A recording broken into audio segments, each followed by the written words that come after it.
నవీన్ పొలిశెట్టి హీరోగా నటించిన latest movie అనగనగా ఒక రాజు సినిమా ఎక్స్ట్రాడినరీ కలెక్షన్లతో రిలీజ్ రోజు నుండి ప్రతిరోజు అల్టిమేట్ ట్రెండ్ ను చూపెడుతూ ఉండగా ప్రతిరోజు 5 కోట్లకు పైగా కలెక్షన్ సొంతం చేసుకుంటూ రిలీజ్ రోజు కన్నా బెటర్ ట్రెండ్ ను చూపెడుతూ మాస్ రచ చేస్తూ ఉంది. కాగా 4వ రోజు మరోసారి అంచనాలన్నింటినీ మించిపోయిన సినిమా మొదటి రోజు కన్నా బెటర్ కలెక్షన్లతో 5.37 కోట్ల వరకు షేర్ అందుకొని అద్భుతమైన జోరును చూపించింది. దాంతో బాక్సాఫీస్ దగ్గర ఓవరాల్ గా 4వ రోజు తెలుగు రాష్ట్రాల్లో 5.37 కోట్ల దాకా షేర్ ను, వరల్డ్ వైడ్ గా 6.92 కోట్ల దాకా షేర్ ను 12.20 కోట్ల రేంజ్ లో గ్రాస్ మార్క్ ను దాటేసింది సినిమా. దాంతో టోటల్ గా 4 రోజులు పూర్తయిన తర్వాత వరల్డ్ వైడ్ గా సినిమా సాధించిన కలెక్షన్ ను గమనిస్తే నైజాంలో 7.46 కోట్లు, సీడెడ్ లో 2.44 కోట్లు, వైజాగ్ లో 3.86 కోట్లు, ఈస్ట్ లో 2.33 కోట్లు, వెస్ట్ లో 1.42 కోట్లు, గుంటూరులో 1.59 కోట్లు, కృష్ణాలో 1.30 కోట్లు, నెల్లూరులో 85 లక్షల వరకు షేర్ అందుకున్న సినిమా తెలుగు రాష్ట్రాలలో మొత్తం మీద 21.25 కోట్ల దాకా షేర్ ను 35.65 కోట్ల రేంజ్ లో గ్రాస్ ను అందుకుంది. కర్ణాటక, రెస్ట్ ఆఫ్ ఇండియాలలో 1.65 కోట్లు, ఓవర్సీస్ లో 5.30 కోట్ల దాకా షేర్ అందుకున్న సినిమా వరల్డ్ వైడ్ గా 28.20 కోట్ల దాకా షేర్ ను 50.60 కోట్ల వరకు గ్రాస్ ను సాధించింది.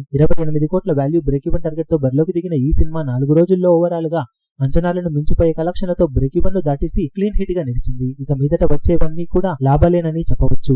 ఇంత భారీ పోటీలో సినిమా బాక్సాఫీస్ దగ్గర కంటిన్యూస్ గా రిలీజ్ రోజుకు బెటర్ కలెక్షన్ సాధిస్తూ ఇలా బ్రేక్ ఈవెన్ ను 4 రోజుల్లో అందుకోవడం మామూలు విషయం కాదు. ఇక లాంగ్ రన్ లో సినిమా 100 కోట్ల టార్గెట్ ను అందుకున్న ఆశ్చర్యపోవాల్సిన అవసరం లేదని చెప్పాలి.